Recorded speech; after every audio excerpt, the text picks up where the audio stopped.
तो जैसा मैंने कहा था कि मैं वन पीस के एपिसोड को जल्द ही कवर करने वाला हूँ, so here it is episode 1 की एक्सप्लेनेशन आपके सामने हिंदी में। तो भाइयों, कहानी की शुरुआत थोड़ी शुरू से करते हैं। इस बंदे का नाम है गोल्डी रॉजर और इस बंदे के पास वो सब कुछ है जो शासन करने के लिए बहुत ही ज्यादा सहायक। आम आदमी की जिंदगी में सदाबहार जैसी चीजें हैं ये, जैसे कि पावर, पैसा, एक बहुत ही तगड़ा लॉयल फैन बेस। उसे मालूम था कि वो कानून की गिरफ्त में है और जल्द ही इस भरी भीड़ के बीच में उसे मार दिया जाएगा।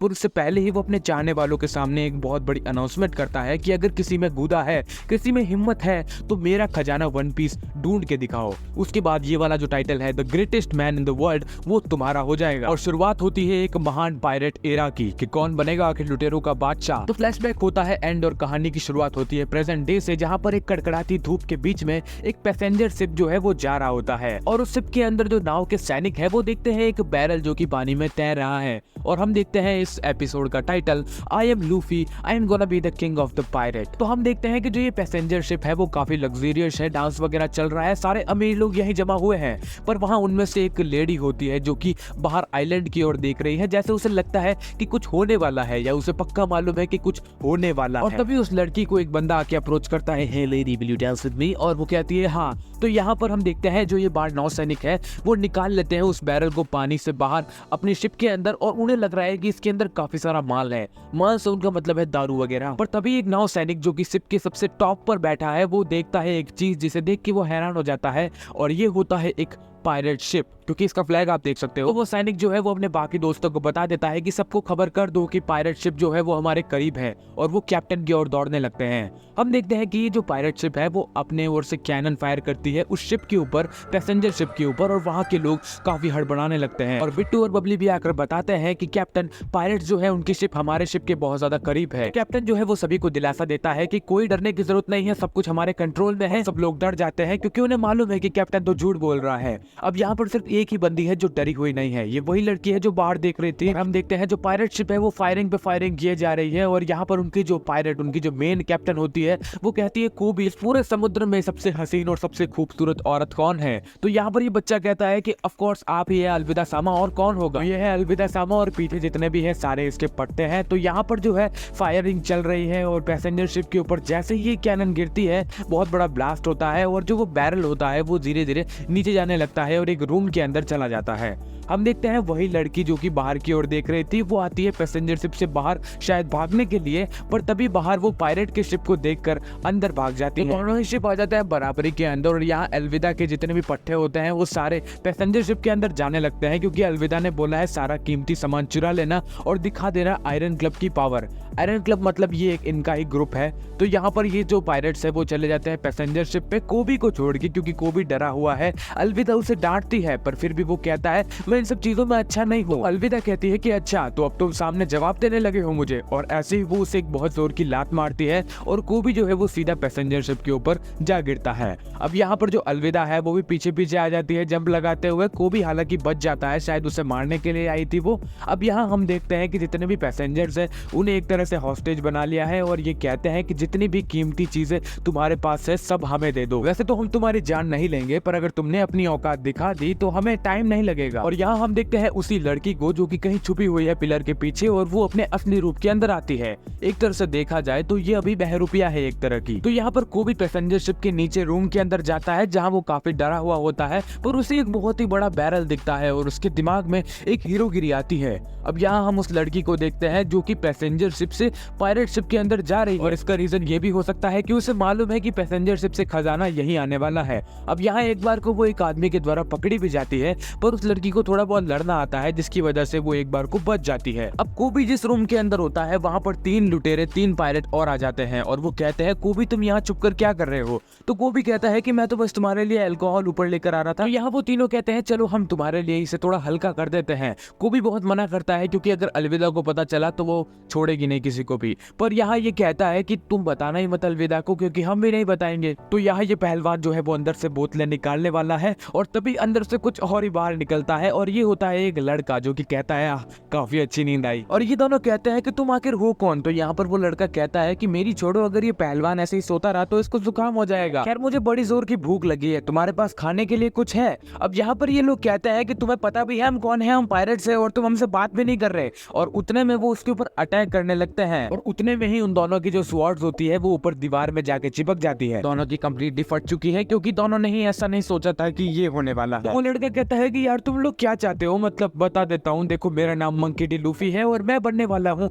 किंग ऑफ द पायरेट यानी लुटेरों का बादशाह। और ये दोनों ही लुटेरे अपने पहलवान साथी को वहाँ से लेकर चले जाते हैं। यहाँ को भी कहता है कि तुम्हें यहाँ से चले जाना चाहिए, अगर वो अपने साथियों के साथ आए तो तुम्हें मार देंगे।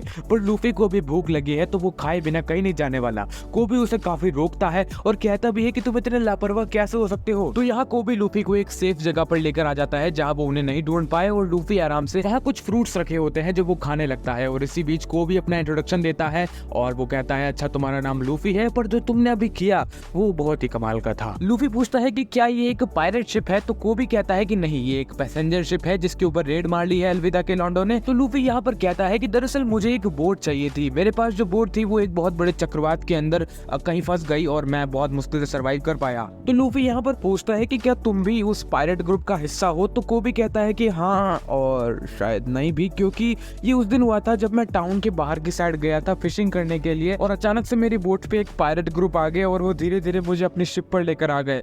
आज लगभग उस बात को 2 साल हो चुके हैं और मेरी लाइफ के बदले मुझे यहाँ पर झाड़ू पोछे करने हैं और तब से मैं यहीं हूँ। लूफी कहता है तुम तो बहुत बड़े बेवकूफ हो यार, यहाँ से भाग क्यों नहीं जाते? तो यहाँ पर कोबी कहता है मैं नहीं भाग सकता, मुझे बहुत डर लगता है।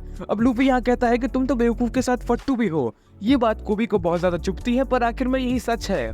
अलविदा कहती है कि नेवी वाले यहाँ पर आए उससे पहले हमें यहाँ से निकल जाना चाहिए। और यहाँ जो पायरेट शिप है, जो अलविदा की शिप है, वहाँ पर हम देखते हैं इस लड़की को जिसने वहाँ का सारा सोना वगैरह जितनी भी लग्जरियस चीजें थी वो चुरा ली है। तभी हम उन 2 लोगों को देखते हैं जो लूफी से मार खाते खाते बच गए और वो आके ही कहते हैं मॉन्स्टर मॉन्स्टर। और अलविदा को लगता है कि वो उसे मॉन्स्टर कह रहे हैं तो वो उसकी तरफ एक बहुत बड़ा एक हथियार सा होता है वो फेंकती है और वो पहलवान को जा लगता है और वो बाउंड्री के बाहर। तभी वो अलविदा को एक्सप्लेन करते हैं कि एक अजीब सा बच्चा है जो कि बैरल के बाहर आ गया है। अब यहाँ पर जो अलविदा है उसे लगता है कि ये शायद एक बाउंटी हंटर। वो भी यहाँ पर कहता है दरअसल मेरे भी कुछ गोल्स है जिन्हें मैं अचीव करना चाहता हूँ, पर मैं तुम्हारे बारे में जानने के लिए बहुत ज्यादा उत्सुक हूँ कि आखिर ऐसी कौन सी चीज है जो तुम्हें समुद्र के बीच में खींच लाई है। और यहाँ पर लूफी बताता है कि मैं वन पीस को ढूंढने वाला हूँ और मैं बनूंगा किंग ऑफ द पायरेट। ये सुन के गोभी जो है वो हक्का बक्का रह जाता है कि क्या तुम सच में किंग ऑफ द पायरेट बनना चाहते हो? मतलब तुम भी ग्रैंड लाइन में जाओगे? क्या तुम्हारे पास अपनी खुद की टीम है?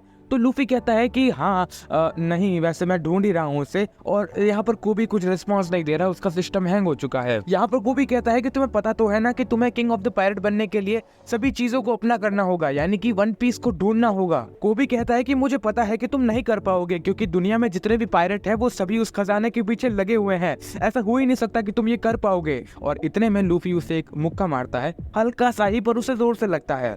हालांकि कोबी को इसकी आदत हो चुकी है पर उसने बात ही ऐसी कर दी कि मुक्का तो खाना ही था। लूफी कहता है कि मुझे ये टाइटल चाहिए क्योंकि मैं बचपन से यही चीज चाहता हूँ, यही मेरा गोल है, कुछ भी हो जाए मैं किंग ऑफ द पायरेट बन के ही रहूंगा, भले ही मुझे इसके लिए अपनी जान भी क्यों ना देनी पड़े। और ये सुन के कहीं ना कहीं कोबी को फील होता है कि यार ऐसा तो मेरी लाइफ में भी एक गोल है, मैंने कभी इतना गौर से सोचा नहीं, क्या मैं सच में ये कर पाऊंगा? क्या तुम्हें लगता है कि मैं इस चीज के लिए मरने को तैयार हूँ? क्या मैं सच में नेवी के अंदर जा पाऊंगा? तुम्हें क्या लगता है लूफी? मेरी बचपन से यही इच्छा है कि मैं बुरे लोगों को अपने हाथों से पकड़ूं, मैं बचपन से यही चाहता हूं। तुम्हें क्या लगता है मैं ये कर पाऊंगा? अब चाहे कुछ भी हो जाए मैं यहाँ से भाग के रहूंगा। और तभी हम देखते हैं ऊपर से अलविदा टपक जाती है और कहती है कि अच्छा कोबी, तो तुम इसके साथ मिलकर प्लान बना रहे थे यहाँ से भागने का? और कोबी बेचारा डरा हुआ है। लूफी के पीछे से कुछ स्वॉर्ड्स आती है, हालांकि उसकी किस्मत अच्छी होती है, एक भी उसे नहीं लगती। और यहाँ अलविदा कहती है कि तुम्हें देख के लगता नहीं है कि तुम जोरो हो, जोरो जो कि एक पायरेट हंटर उर्फ बाउंटी हंटर है। तो अलविदा यहाँ कोबी से पूछती है कि तुम ही बताओ समुद्र की एकदम हसीन महिला कौन है? कोबी बेचारा दबाव में आकर कहने ही वाला होता है आप, पर उतने में ही लूफी कह देता है कि ये बद्दी दिखने वाली बुढ़िया कौन है। उनके सभी लोग हैरान हो जाते हैं क्योंकि ऐसा आज तक अलविदा को किसी ने भी नहीं कहा। अलविदा बहुत ज्यादा गुस्से में आ जाती है और लूफी को मारने वाली होती है, पर लूफी जो है वो एक लंबी जंप लगाता है कोबी और अपने आप को वहां से बाहर निकालता है और बाहर जाकर उसके कुछ पट्टों के साथ एक एक हाथ करता है और वहां वो लगभग सभी लोगों को हरा चुका होता है। पर अभी भी भीड़ एकदम तैयार है लूफी से लड़ने के लिए। तो लूफी जो अपना हाथ है वो एक पिलर के ऊपर रखता है और अपने आर्म को स्ट्रेच करने लगता है और यही देखकर वो जो पायरेट्स होते हैं वो काफी ज्यादा शॉक हो जाते हैं कि ऐसा मॉन्स्टर आखिर यहाँ कर क्या रहा है। और अचानक से लूफी जो है वो वापस रिवर्स में होके आता है, जिसे वो कहता है गम गम रॉकेट, और ऐसे करके वो सभी लोगों को हरा देता है। तो जब कोबी पूछता है कि लूफी भाई आखिर तुम हो कौन, तो लूफी बताता है कि वो एक रबर मैन है, मतलब अपने आप को स्ट्रेच कर सकता है। तो अलविदा कहती है अच्छा मतलब तुमने भी एक डेविल फ्रूट खाया है। अब यहाँ पर लूफी कहता है कि हाँ उसका नाम गम गम फ्रूट है। अलविदा को अब तक ये सिर्फ अफवाहें लगती थी, पर अब उसे उस पर यकीन होता चला जा रहा है। अलविदा पूछती है कि आखिर तुम एक बाउंटी हंटर हो या फिर पायरेट, और पायरेट हो तो तुम आखिर अकेले कैसे हो, तुम्हारा ग्रुप कहाँ है। तो लूफी बताता है कि अभी मैं मेरे ग्रुप के अंदर अकेला ही हूँ, मतलब मैं लोगों को ढूंढ रहा हूँ अभी, और शायद मैं 10-9 लोगों को तो अपने ग्रुप में रखूंगा ही। और हम देखते हैं कि जो वो चोर होती है वो धीरे धीरे सारा जो अलविदा का चुराया हुआ पैसा, जो भी लग्जरियस चीजें है, वो सारी उठाकर वहां से भाग रही होती है। वो भी यहाँ पर कहता है कि लूफी हमें यहाँ से चलना चाहिए, तुम्हें पता नहीं है अलविदा इस पूरे समुद्र की सबसे खतरनाक। और इतने में जब वो लूफी का चेहरा देखता है तो उसे वही बात याद आती है जो उसने अंदर कही थी रूम के अंदर, कि मैंने डिसाइड कर लिया है कि मैं किंग ऑफ द पायरेट बन के रहूंगा, भले ही मुझे उसके लिए अपनी जान ही क्यों ना देनी पड़े। तो अलविदा कहती है कि हाँ कोबी पूरी बात बोलो, आखिर खतरनाक क्या। तो कोबी यहाँ पर कहता है कि तुम इस पूरे समुद्र की सबसे वाहियात, सबसे भद्दी औरत हो। अलविदा को बहुत ज्यादा गुस्सा आने लगता है, पर कोबी अपनी बात जारी रखता है कि देख लेना, एक दिन मैं नेवी के अंदर जाऊंगा और उसके बाद मैं तुम्हें भी पकड़ने के लिए वापस आऊंगा और तुम्हारे सारे पायरेट ग्रुप को पकड़ लूंगा। तो यहाँ अलविदा जो है वो कोबी को मारने वाली है, पर कोबी बहुत डरा हुआ है, आखिर में उसने डिसीजन ले ही लिया है तो वो इससे पीछे भी नहीं हट सकता। अलविदा का हथियार आ जाता है लूफी के बीच में, या फिर मैं कहूँ लूफी बीच में आ जाता है अलविदा के हथियार के, और उससे कुछ नहीं हुआ क्योंकि ऑब्वियस सी बात है वो एक रबड़ मैन है। तो यहाँ पर हम देखते हैं कि वो अपना हाथ जो है वो एकदम शिप के बाहर, एक पायरेट शिप के बाहर लेकर जाता है और वापस रिटर्न में लेकर आता है अलविदा के स्टमक पे और उसे बाहर फेंक देता है, मतलब बड़ी जोर का पंच मारता है उसे। और हम देखते हैं जो वो पहलवान जिसे पहले ही अलविदा ने बाहर फेंक दिया था, अलविदा ठीक उसी के ऊपर जाके गिरती है। कोबी जो है वो काफी हैरान हो जाता है कि आखिर लूफी ने ये कैसे कर दिया, और बाकी जितने भी पायरेट ग्रुप में होते हैं आयरन क्लब वाले वो भी हैरान हो जाते हैं। लूफी उनसे साफ कह देता है कि कोबी को एक बोट दे देना और उसे जाने देना, उसे नेवी ज्वाइन करनी है और अपना मुंह बंद रखना। तभी जो शिप होती है उसके पास में ही फायरिंग होने लगती है और ये फायरिंग कर रहे हैं नेवी वाले। तो लूफी यहाँ कहता है कि ये तो बहुत अच्छी टाइमिंग है कोबी, तुम जाकर उनसे बात करो, देखो क्या चीज करते हैं वो, पर मैं तो पायरेट हूँ, मुझे यहाँ से निकलना पड़ेगा। पर कोबी समझदार है कि अभी वो उनसे मिलने गया तो वो खुद सस्पेक्ट बन जाएगा। और यहाँ हम समुद्र में उसी लड़की को देखते हैं जिसने बोट का बंदोबस्त भी कर लिया है और खजाना भी उसके पास में है। तभी उस बोट के पास में ही लूफी की बोट भी आकर गिरती है। लूफी जो है वो आसपास में ज्यादा कुछ देखता नहीं है, पर उस लड़की ने देखा है उस लड़की को। अब यहाँ हम देखते हैं लूफी और जो कोबी है वो आ चुके हैं, एकदम मतलब थोड़ा दूर आ चुके हैं उनसे, और काफी मजेदार था। लूफी भी यहाँ पर कहता है कि तुम वन पीस ढूंढने वाले हो, इसका मतलब तुम ग्रैंड लाइन में भी जाओगे ना, तुम्हें पता है ना वो कितनी खतरनाक जगह है जिसे लुटेरों का कब्रिस्तान भी कहा जाता है। और लूफी कहता है कि हाँ इसीलिए मुझे कुछ स्ट्रॉन्ग गाइस चाहिए अपने टीम के अंदर। उस बुढ़िया ने नाम बताया था, क्या कह रही थी वो, तो कोबी यहाँ पर कहता है कि अच्छा तो तुम जोरो की बात कर रहे हो, वो तो नेवी बेस के अंदर है, वहाँ पर जेल के अंदर ही कैद है। लूफी कहता है कि क्या वो इतना कमजोर है कि नेवी वालों ने उसे पकड़ लिया। तो यहाँ पर कोबी कहता है कि नहीं, वो बहुत ही खतरनाक एक डीमन की तरह, एक शैतान की तरह है, तुम उसे नहीं जानते, तुमने कभी उसे देखा भी नहीं। लूफी कहता है कि हाँ अगर वो एक अच्छा बंदा हुआ तो मैं उसे अपनी टीम में जरूर लूंगा। और कोबी हैरान है कि यार वो इस खतरनाक आदमी को इतना हल्के में कैसे ले सकता है। और एकदम ऑब्वियस सी बात है कि वो जेल के अंदर है तो वो मासूम और अच्छा आदमी तो किसी भी एंगल से नहीं हुआ। अब यहाँ हम देखते हैं वो नेवी का बेस और उसी के अंदर कैद है हमारा रोरोनोवा जोरो, जो कि बाउंटी हंटर है, और हमें ज्यादा कुछ देखने को भी नहीं मिला। तो देखते हैं अगले एपिसोड में कि आखिर ये रोरोनोवा जोरो कौन है।